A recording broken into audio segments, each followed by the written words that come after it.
এবার জানাবো খবরের বিস্তারিত, সাথে আছি আমি কাঞ্জুম কৌরি। বিতর্কিত ৩ জাতীয় নির্বাচনে দায়িত্ব পালনকারী রিটার্নিং কর্মকর্তা সহ ভোট গ্রহণের সঙ্গে জড়িত সব কর্মকর্তার বিস্তারিত তথ্য নির্বাচন কমিশনের কাছে চেয়েছে police bureau of investigation PBI. এরই মধ্যে বিভাগীয় সব কমিশনার ও জেলা প্রশাসককে তথ্য চেয়ে চিঠি দিয়েছে ইসি। চিঠিতে সুষ্ঠু তদন্তের স্বার্থে 2014, 2018 ও 2024 সালে অনুষ্ঠিত দশম, একাদশ ও দ্বাদশ জাতীয় সংসদ নির্বাচনে দায়িত্ব পালনকারী রিটার্নিং অফিসার, প্রিজাইডিং অফিসার, সহকারী প্রিজাইডিং অফিসার ও পোলিং অফিসারদের নাম, ঠিকানা, পিতার নাম, মাতার নাম, ঠিকানা, জাতীয় পরিচয়পত্র, পাসপোর্ট নম্বর ও মোবাইল নম্বর পাঠাতে বলা হয়েছে। রাজধানীর ফরেন সার্ভিস একাডেমিতে রাজনৈতিক দলের সাথে বৈঠকে বসেছে জাতীয় ঐকমত্য কমিশন। বিস্তারিত জানাতে যুক্ত হচ্ছেন সহকর্মী মনিরুল সোহাগ। আজকের বৈঠকের আলোচ্য সূচি কি জানাবেন? আপনি জানেন আসলে দ্বিতীয় দফার যে বৈঠক, সেই বৈঠকের 16তম বৈঠক আর কি, দ্বিতীয় ধাপের বৈঠকের 16তম, এবং মূলত এই বৈঠকে আজকে কি কি বিষয় আলোচনায় আসবে সেই বিষয়গুলো মূলত এখানে রয়েছে। এবং সেই আলোচনার মধ্যে প্রধানমন্ত্রীর একাধিক পদে থাকার যে বিধান, সেটি রাষ্ট্র পরিচালনার মূল নীতি যেটি, সেটি, এই বিষয়গুলো মূলত আজকের আলোচ্য বিষয় রয়েছে। এবং এই বিষয়গুলো নিয়ে আলোচনা হবে। বিভিন্ন রাজনৈতিক দলের নেতৃবৃন্দ যারা, তারা এখানে এসেছেন এবং তারা মূলত এই বিষয়গুলো নিয়ে আলোচনা করবে। এবং সেই আলোচনার মাধ্যমে কতখানি ঐক্যমত্যে পৌঁছানো যায় সেটি আসলে দিন শেষে বোঝা যাবে। এবং আপনি জানেন যে এর আগে কিন্তু বিভিন্ন বিষয় নিয়ে আলোচনা হয়েছে। সেই আলোচনার শেষে মূলত অনেক বিষয় ঐক্যমত্যে পৌঁছানো গেছে, কিছু বিষয় নিয়ে এখন আলোচনা চলছে। সবাই চাচ্ছে একটি সুন্দর এবং সুষ্ঠু পরিবেশে মূলত নির্বাচনের যে প্রস্তুতি এবং সংস্কারের যে কার্যক্রম, সেটি সমাধান করার জন্য। তো সব মিলিয়ে আসলে বৈঠক শুরু হবে কিছুক্ষণের মধ্যেই। এখন পর্যন্ত আসলে এই বৈঠকটি শুরু হয়নি। সেটি শুরু হলে এবং বিকেল নাগাদ মোটামুটি এটি শেষ হওয়ার যে প্রক্রিয়া রয়েছে, তখন আসলে জানা যাবে যে কী কী বিষয়ে আলোচনা আর যে বিষয়গুলো, সেগুলো কতখানি আগালো এবং সেই আলোচনা থেকে মূলত আসলে কি ফলাফল পাওয়া গেল। তো গৌরী, এই ছিল ফরেন সার্ভিস একাডেমিতে এই বৈঠক নিয়ে এই মুহূর্তের খবর। সোহাগ, ধন্যবাদ আপনাকে। দর্শক, সচিবালয়ের স্বরাষ্ট্র উপদেষ্টা কথা বলছেন, আমরা সরাসরি যাচ্ছি সেখানে। যে দেশটা যারা বাঁচিয়ে রাখছে, এর মধ্যে কৃষকদের অবদান কিন্তু সবচেয়ে বেশি। আমরা কিন্তু এই যে তাদের অবদানটা আমরা কিন্তু অতভাবে প্রকাশ করি না। আপনারা জানেন যে আমরা দায়িত্ব নেওয়ার পরেই মানে প্রায় 5টা ডিস্ট্রিক্টে বন্যা হয়েছিল। একটা হলো কুমিল্লা, তারপরে ফেনী, তারপরে আপনার ওই যে মৌলভীবাজার, 5টার মধ্যে সবচেয়ে বেশি হয়েছিল। কিন্তু আর টোটাল এফেক্টেড হয়েছিল প্রায় 24টা জেলা। কিন্তু আমাদের কৃষকরা মানে ওখানে কিছু আউশ ধান এবং আমনেরও কিন্তু ক্ষতি হয়েছিল।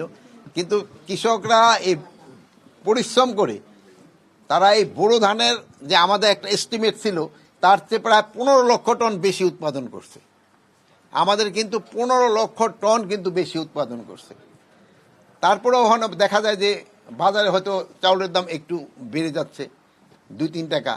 তারপরে আপনি দেখেন যে অন্যান্য বার থেকে আমাদের যে একটা রিজার্ভ, ওই রিজার্ভ কিন্তু অন্যান্য বারের থেকে এবার কিন্তু রিজার্ভও অনেক বেশি আছে। তারপরেও বাজারটা কিন্তু হচ্ছে। তারপরে আপনি আরেকটা দেখেন যে আলু, গতবার যেই দামে আপনারা আলু কিনছেন, এখন কিন্তু কৃষকরা কিন্তু আলুর দামও পাচ্ছে না। তা আমরা চেষ্টা করতেছি কৃষকরা যেন আলুর দামটা পায়, এই জন্য এটা আমরা ওএমএস এর মাধ্যমে যেন আলুটা দেওয়া যায়, এই জন্য আমরা চেষ্টা করতেছি ওএমএস এর মাধ্যমে আলুটা দেওয়া। যেহেতু যদি কৃষক তার দাম না পায়, নেক্সট বার কিন্তু তারা এই উৎপাদনের দিকে যাবে না। এই জন্য আপনারা চেষ্টা করতে হবে যে কৃষক যেন তার ন্যায্য দামটা পায়। এবং পেঁয়াজের ক্ষেত্রে আপনারা দেখছেন গতবারে যে পরিমাণ পেঁয়াজের দাম ছিল, এবার কিন্তু কৃষক পেঁয়াজ উৎপাদন অনেক বেশি করছে। পেঁয়াজ উৎপাদন বেশি করা, এবার কিন্তু পেঁয়াজ আমদানি কিন্তু না করেও কিন্তু বাজারটা মোটামুটি স্টেবল আছে। এটি কিন্তু এইগুলি কিন্তু কৃষকেরই কিন্তু অবদান।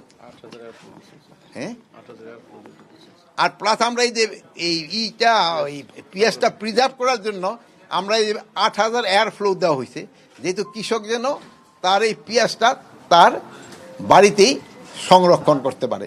এখন জানেন যে আমাদের কিন্তু পেঁয়াজের ওরকম কোনো ওই হিমাগার নাই।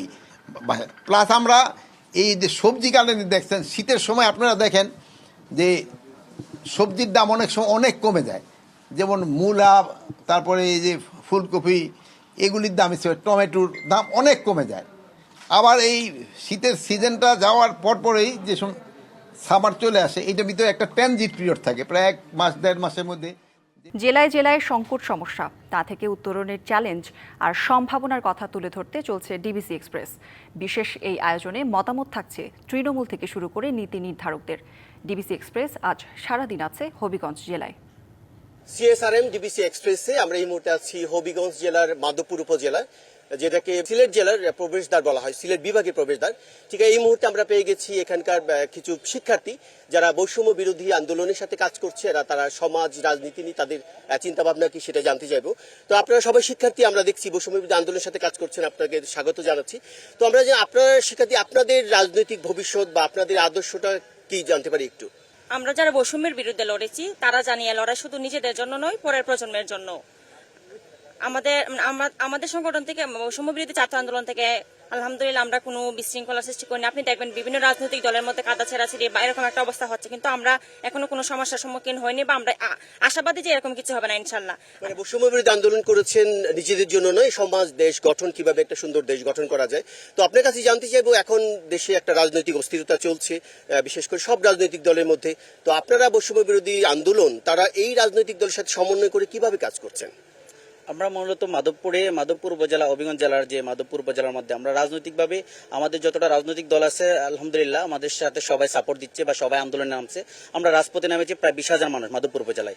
আমরা যারা এখন কাজ করতেছি বৈষম্য বিরোধী ছাত্র আন্দোলনের মধ্যে আমরা যারা আছি, আমরা কাজ করতেছি বিএনপি, জামাত বা আরো বিভিন্ন সংগঠন যারা আছে, বিভিন্ন ইসলামী দল, তারা সবাই আমাদেরকে হেল্প করছে। আমরা একটা সুন্দর বাংলাদেশ চাচ্ছি। এর মাধ্যমে আমরা মাধবপুরটা মোটামুটি আলহামদুলিল্লাহ গুছিয়ে নিয়েছি। আমরা বিভিন্ন শিক্ষা প্রতিষ্ঠানে, বিভিন্ন কলেজ, বিভিন্ন মাদ্রাসায় আমরা কাজ করতেছি। আমাদের সাথে সবাই সম্পৃক্ত, আমাদের মধ্যে আমরা সবাই সাপোর্ট দিচ্ছি ইনশাল্লাহ। বৈষম্য বিরোধের জন্য আপনারা আন্দোলন করেছেন, একটা নতুন বাংলাদেশ এখন তৈরি হচ্ছে। তো সেই বৈষম্য কি আসলে বিলুপ হয়েছে? না, আসলে বৈষম্য বিরোধী ছাত্র আন্দোলন এটা অরাজনৈতিক প্ল্যাটফর্ম। এখানে সর্বস্তরের ছাত্র জনতা এখানে কাজ করবে দেশের জন্য, সুন্দর বাংলাদেশ বিনির্মাণের জন্য। আপনি চেয়ে দেখেন বাংলাদেশের প্রেক্ষাপটে 1952 থেকে দেখেন, ভাষা আন্দোলন থেকে শুরু করে দেখেন, আপনার 71-এ দেখেন, তারপর আপনার 90-এ দেখেন, 24-এ দেখেন, সর্ব অবস্থায় ছাত্ররা রক্ত দিয়েই যাচ্ছে। কিন্তু 24-এ এসে আমরা সেটা পরিবর্তন করতে চাচ্ছি। আমরা ছাত্ররা একটি অংশ, আমরা বৈষম্য বিরোধী হিসেবে মাঠে থাকবো, যেন এই বাংলাদেশে আর কখনো ফ্যাসিস্ট এই শেখ হাসিনার মতো স্বৈরাচার জন্ম নিতে না পারে।